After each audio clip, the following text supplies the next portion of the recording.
नमस्कार, NMF news पर आप सभी का बहुत स्वागत। मैं हूं आपके साथ अभिषेक पुंडीर। भारत के प्रधानमंत्री नरेंद्र मोदी ने पहला झटका ट्रंप को और अमेरिका को तब दिया था जब ट्रंप साहब ने कहा था कि भारत और पाकिस्तान का सीज फायर करवाया है ट्रंप ने। दूसरा झटका दिया एससीओ के समिट में शामिल होने के बाद, और जो तस्वीरें वहां से निकलकर सामने आई उसे दुनिया भर में देखा गया, अपने अपने हिसाब से उस पर चर्चाएं की गई। और अब तीसरा झटका भारत सरकार की तरफ से या कहें प्रधानमंत्री मोदी की तरफ से दिया गया है। जो भारत सरकार यूएस ट्रेजरी बिल्स में निवेश करती थी, उस निवेश को भारत सरकार ने अब लगातार कम किया है, उसके बजाय सोने का जो उसका भंडार था उसे बढ़ाने पर काम किया है।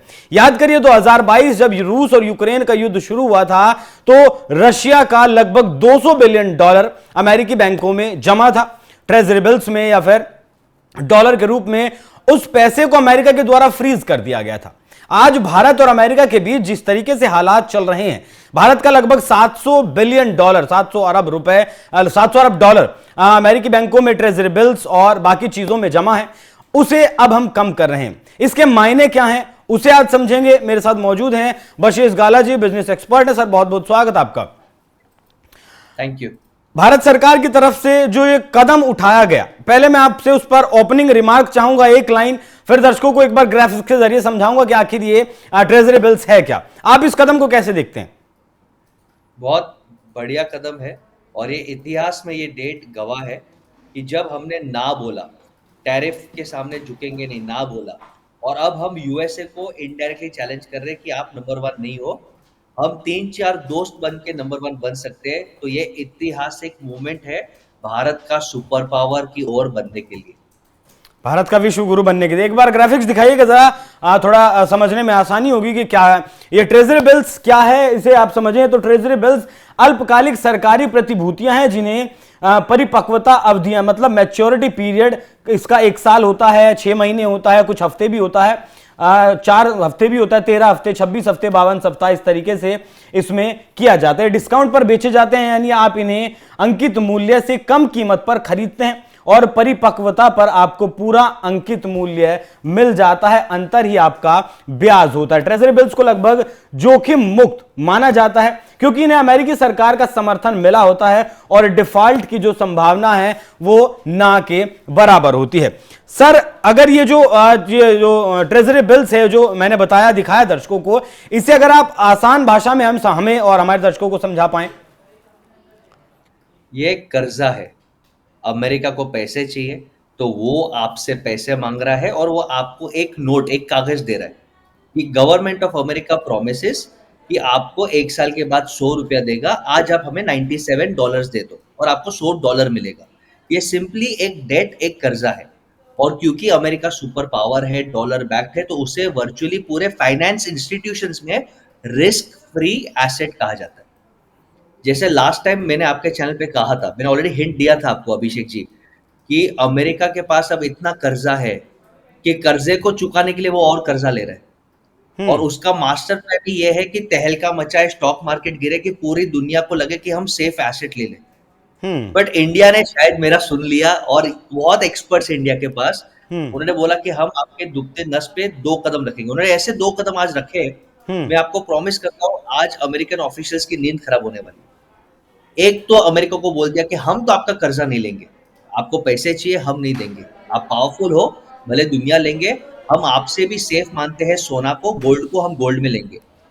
सेकंड, आपके सामने नंबर 1 पावर बनेंगे रिच। हम रिच को अमीर कहते हैं ना, रिच, रशिया, इंडिया, चाइना, ये तीनों को साथ में एससीओ समिट में देख के हंसते हुए, जोक करते हुए, पुतिन साहब के साथ प्राइवेट गाड़ी में वो जा रहे हैं। मैं आपको दावे के साथ कह सकता हूँ 1 महीने में जैसे ब्रिक बना था वैसे रिच ऐसा कुछ कमिटी बनेगा और वो अब वर्ल्ड पावर को डोमिनेट करेगा। अमेरिका ने खुद के पैर पे, ट्रंप साहब ने खुद के पैर पे कुल्हाड़ी मारी है। ये वर्ल्ड पावर अब शिफ्ट होते हुए लोगों को देखेगा रशिया, चाइना और इंडिया के साथ। चाइना पे भरोसा नहीं करना चाहिए, हम आएंगे उस पे, लेकिन दुश्मन का दुश्मन हमारा दोस्त, ये मौके पे चौका मार के हमें अपना काम निकाल लेना चाहिए। दूसरा ग्राफिक्स दिखाइएगा जरा एक बार, दर्शकों को दिखाएं कि भारत सरकार के पास कितना सोना था, कितने ट्रेजरी बिल्स थे और किस तरीके से इसे कम किया गया। जून 2025 में भारत का अमेरिकी ट्रेजरी बिल्स निवेश घटकर $227 अरब रह गया, जो जून 2024 में 242 अरब डॉलर था। आरबीआई के मुताबिक इस अवधि में भारत ने करीब करीब लगभग 40 मीट्रिक टन सोना खरीदा। 27 जून 2025 तक भारत के विदेशी मुद्रा भंडार में सोने का स्टॉक बढ़कर 879 मतलब लगभग 880 मीट्रिक टन सोना हो गया, जबकि पिछले साल 28 जून को ये 840 मीट्रिक टन सोना था। तो लगभग 40 मीट्रिक टन सोना भारत ने अपने जो भंडार था उसमें बढ़ा लिया है। जी सर। नहीं, ये जैसे कहा बहुत स्मार्ट मूव है कि अब हम यूएस को ज्यादा प्रमोट नहीं करेंगे कि पूरा दुनिया यूएस डॉलर में ट्रेड करता है। अब यूरो है, शायद हम चाइना की करेंसी येन को एक्सेप्ट करें। थोड़ा कॉम्प्रोमाइज करना पड़ेगा, थोड़ा झुकना पड़ेगा, उसमें कोई शर्म नहीं है। अपना सम्मान रखे, लेकिन गोल्ड को ले लिया। नहीं तो यूजुअली अगर डॉलर्स कम होते हैं, ट्रेजरी बिल्स कम करते हैं, तो वो कंट्री को वीक माना जाता है कि भाई तुम्हारे पास इमरजेंसी के लिए पैसे नहीं है। बट अब दुनिया ये नैरेटिव बोल ही नहीं सकता भाई इमरजेंसी में हमने डॉलर्स कम किए बट सोना इतना ज्यादा बढ़ा लिया और हमारे पास इतना है कि हमें कोई क्राइसिस आएगा नहीं। तो ये अमेरिका को इनडायरेक्ट मैसेज दिया है कि हम आपके सामने लड़ाई नहीं करेंगे। आज भी आप हमारे दोस्त ही हो, लेकिन अब हम आपको स्पॉन्सर नहीं करेंगे। आप अपना कर्जा बाहर से किधर से स्पॉन्सर या करिए। ऐसे कहें कि अब एक पार्टनर की तरह आपको ट्रीट करेंगे। दोस्त थे, बिल्कुल दोस्त थे, दोस्त रहेंगे, लेकिन अब आप खास दोस्त नहीं हो। अब आप खास दोस्त नहीं हो। और मैं आपको बोल रहा हूं, अगर ये फोटो अगर आप दिखा सकते हैं या फोटो बाद में आप दिखाइए, 3 दोस्त मिलके हाथों में हाथ करके हंस रहे और बाकी लीडर्स बाजू में देख रहे। वो तस्वीर शानदार थी सर। मुझे लगता है कि इस दौरे की सबसे शानदार अगर कोई तस्वीर थी तो जो पुतिन साहब इंतजार कर रहे थे प्रधानमंत्री मोदी का, फिर वो आकर बैठते हैं और जिस अंदाज में वो बात करते हैं, खैर उस पर आएंगे सर बाद में। लेकिन जिस तरीके से भारत ने ट्रेजरी बिल्स खरीदना कम किया है, निवेश कम किया है, या फिर आपकी भाषा में कहें कि अमेरिका को कर्ज देना कम किया है, वैसा ही कदम अब और देश भी उठा रहे हैं। इससे जो डॉलर की प्रभुत्व है, डॉलर का जो प्रभुत्व है, एक आंकड़ा अगर दर्शकों आपको बताऊं तो दुनिया में लगभग 60% व्यापार, दुनिया का 60% व्यापार डॉलर में होता है। अमेरिका कर्ज भी उसी डॉलर में लेता है, कमाई भी सबसे ज्यादा, वो दादागिरी भी उस डॉलर की दिखाता है। तो क्या इस डॉलर पर भी कोई फर्क पड़ेगा सर आने वाले वक्त में? 100% पड़ेगा। कितना पड़ेगा? अगर पड़ेगा तो क्या असर पड़ेगा? मतलब मैं टेक्निकली समझाता हूं जी। पूरे दुनिया में ना बोलने वाला पहले भारत था, बाकी सबने टैरिफ में हाँ ने हाँ मिलाया। तो जैसे ही भारत ने ना बोला, जापान को हिम्मत मिला। आप देखो यूरोप को हिम्मत मिलेगा। अब अमेरिका कॉन्स्टेंटली यूरोप को बोल रहा है कि आप भी टैरिफ डालो, आप भी टैरिफ डालो। यूरोप नहीं डालेगा, नहीं डालेगा, मूर्ख है वो अगर डालेगा तो। अब जैसे ही हमने ट्रेजरी बिल्स ये कम करना चालू किया, मैं एंटिसिपेट करता हूं कि डॉलर का स्ट्रेंथ 5% गिरेगा इन द नेक्स्ट 30 डेज। अगर बाकी कंट्रीज भी ये कदम लेते हैं, 5% बहुत बड़ा अमाउंट होता है, हिल जाता है। और आप समझो अगर इनको इनके कर्जे को, इनका जो जीडीपी डेट है, वो डेट को सॉल्व करने के लिए और डेट नहीं मिलता तो उनके यहाँ पे फ्रीज हो जाएगा, यानी गवर्नमेंट सैलरीज नहीं दे पाएंगे और लोग वहां पे विद्रोह करना चालू कर देंगे। तो अब से उल्टी गिनती चालू, ट्रंप साहब पे और यूएस गवर्नमेंट पे रिवर्स प्रेशर चालू हो जाएगा। खाली इंडिया ने पहला कदम लिया है, उसके पीछे रशिया है, उसके पीछे चाइना है। अब अगर और 5-6 देश आ जाएंगे इसमें और बोलेंगे कि डॉलर सर्वश्रेष्ठ नहीं है क्योंकि आप बुली हो और आप बुली कर रहे हो, हम आपको सपोर्ट नहीं करेंगे, ये अगर सॉफ्ट सिग्नल देंगे तो ट्रंप साहब अपना मूड चेंज करेंगे, ऑफिशियल्स अपना मूड चेंज करेंगे और इजीली सब काम हो जाएगा। My prediction on your channel, 1 महीने में अगर 3-4 देश और सपोर्ट करते हैं, 5% डॉलर टूट जाएगा और स्टॉक मार्केट में तबाही हो जाएगी, उनके स्टॉक मार्केट में। अच्छा, अमेरिका ने चाहा तो था भारत का स्टॉक मार्केट भी क्रश करने के, लेकिन गिरा जरूर है स्टॉक मार्केट, लेकिन उतना नहीं गिरा जितनी उम्मीद की गई थी। अब अगर बात करें इस दौरे की, चीन को हम अपना दोस्त तो नहीं मान सकते, लेकिन अब पार्टनर के तौर पर जरूर देख सकते हैं। भारत के पास बहुत सारी चीजें ऐसी नहीं हैं जो चीन को बेची जा सकें। लगभग $100 बिलियन के हम ट्रेड डेफिसिट में रहते हैं। तो कैसे इस डेफिसिट को कम किया जा सकता है? क्योंकि जो लगभग 45-46 बिलियन डॉलर का मुनाफा हम अमेरिका से कमाते थे, वो कहीं से तो पूर्ति करनी पड़ेगी। रशिया को हम बहुत ज्यादा चीजें नहीं बेच सकते हैं, चाइना को बहुत ज्यादा चीजें नहीं बेच सकते हैं, तो वो कैसे पूर्ति होगी सर? उस खाई को कैसे पाटा जाए? सर 3 स्टेप्स है और तीनों स्टेप्स पे काम हो गया है। एक तो मोदी जी ने वहां पे डंके की चोट पे पाकिस्तान को इनडायरेक्टली सुनाया कि टेररिज्म नहीं चलेगा। चाइना में जाके जो पाकिस्तान का बेस्ट फ्रेंड है वो सुनाना, यानी वो शो ऑफ स्ट्रेंथ दिखाता है। सेकेंड, डायरेक्ट फ्लाइट चालू हो गए, वीजा चालू हो गए। जब डायरेक्ट फ्लाइट चालू होते हैं तो टूरिज्म डेवलप होगा, tourism is one big way where Chinese can come to India. India के पास बहुत सारे ऐसे छोटे छोटे नगीने हैं जहाँ पे टूरिज्म करके हम थोड़ा ट्रेड बैलेंस को मैनेज कर सकते हैं। डायरेक्ट फ्लाइट्स और वीजा चालू हो गया तो बिजनेस चालू हो जाएगा। और इंडिया के पास एक ही उम्मीद है, सर्विसेज। जैसे हम आईटी सर्विसेज यहाँ पे देते हैं, अगर इंडिया लैंग्वेज सीखना चालू कर दे कुछ ना कुछ, अगर हम चाइनीज सीखे और चाइना वाले थोड़ा इंग्लिश ज्यादा सीख ले और हम सर्विसेज करके आईटी एआई में एआई कंपनीज को सपोर्ट करना चालू करें और जॉइंट कंपनीज बनाना चालू करें तो ये ट्रेड डेफिसिट कम हो जाएगा। और मैं एक खास अनाउंसमेंट का बोलूंगा कि कैलाश मानसरोवर यात्रा जो इतने टाइम से बंद था, लास्ट ईयर चालू हुआ और मोदी जी ने अपने स्पीच में खास कहा है। तो कहीं ना कहीं ये रिलेशनशिप में एटलीस्ट दुश्मनी से कम होकर न्यूट्रल फ्रेंड्स या ठीक ठाक फ्रेंड्स तक ये मूव आ जाएगा।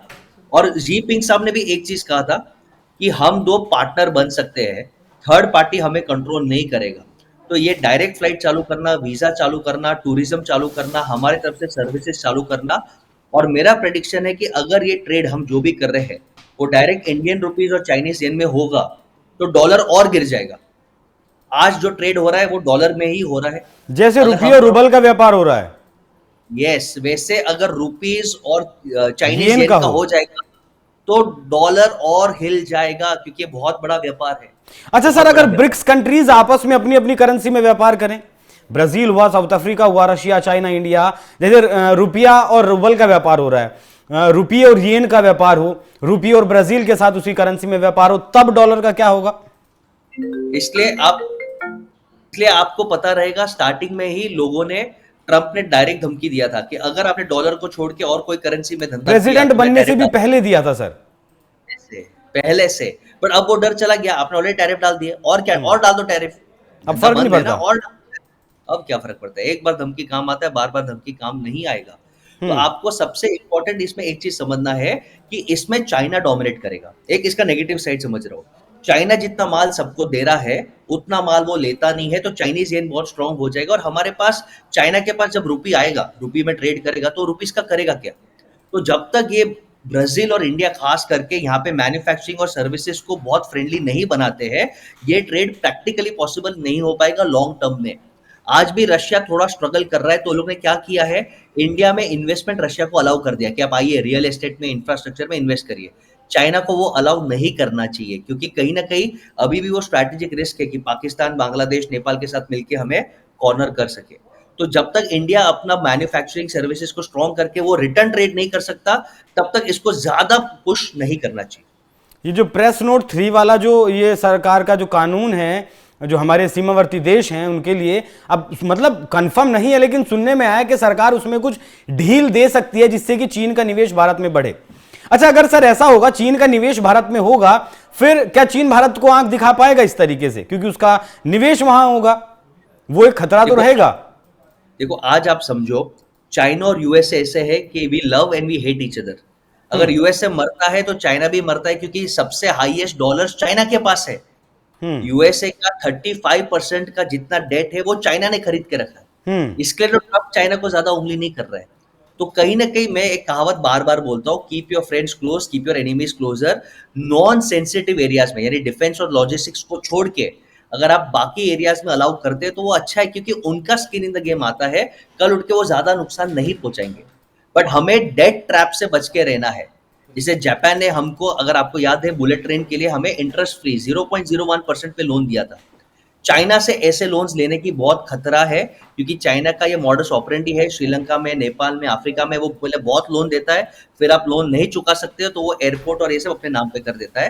तो डेट ट्रैप नहीं लेना है, जो भी करना है जॉइंट वेंचर करो, पार्टनर बनके करो। नहीं सर, लोन तो भारत IMF और वर्ल्ड बैंक से नहीं ले रहा है, चाइना से तो क्या लेगा, जब इतने देशों का एग्जाम्पल हम देख चुके हैं। बाकी बहुत धन्यवाद सर, आप जुड़े और इतना विशेष जानकारी हमारे और हमारे दर्शकों के साथ साझा की।